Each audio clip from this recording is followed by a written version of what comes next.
sang in the, we call it the boys' bathroom. We had O'Kel Williams Jr., that's Jackie's brother. Leonard Williams, other brother. Maxwell Jones. Maxwell brother Sonny.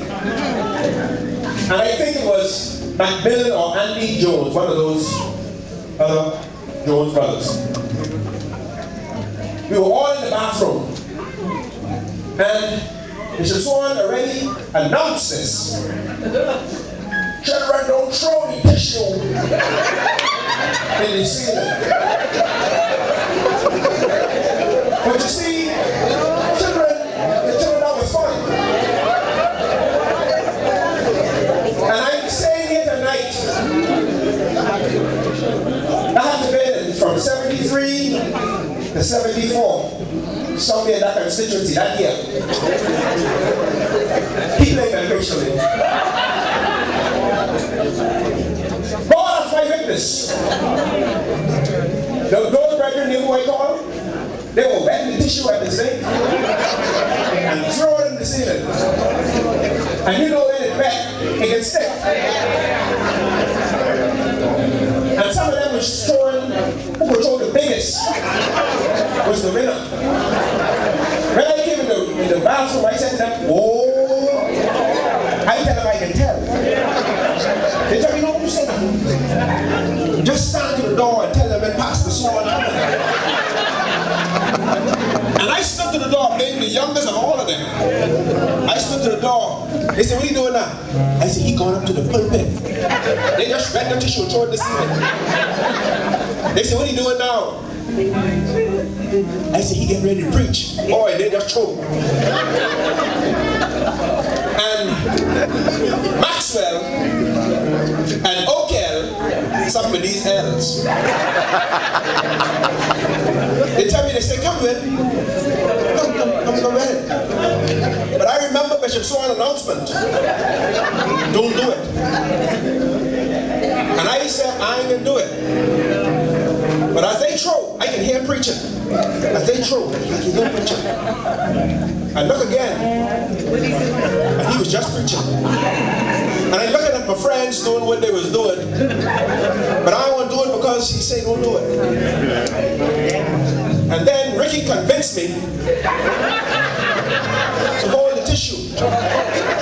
O'Kel was by the water with the faucet running. And me with the tissue in my hand, Bishop Ferguson, I didn't do it. In your hand.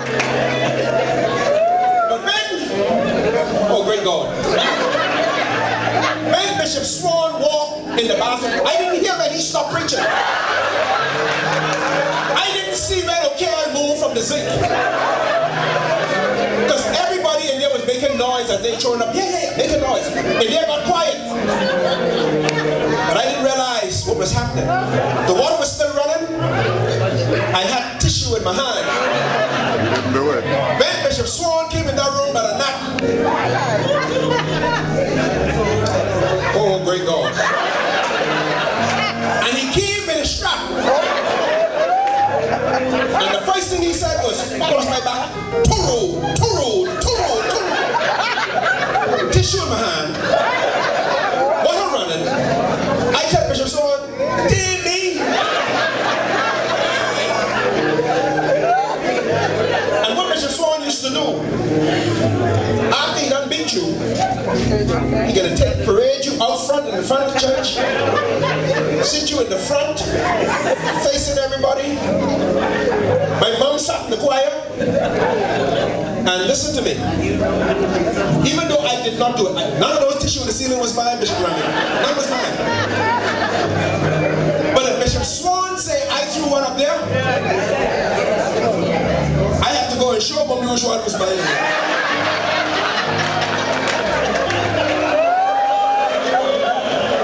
Because you do it, if Bishop Swann say you do it, by George, you do it. And when I gone home that day, Mommy was upset because because she's sitting in the choir. All of them boys in church, them Jones boys and Brother O'Kell's sons, them sitting down in church so nice and good. Mr. Swann had to bring you a different, throw a tissue up the seat, and you know big better. And yes, when I got home, she did not forget. And see, Mommy had a strength. She had an anointing for beating. And when Mommy beat, she gave every word, every syllable. Then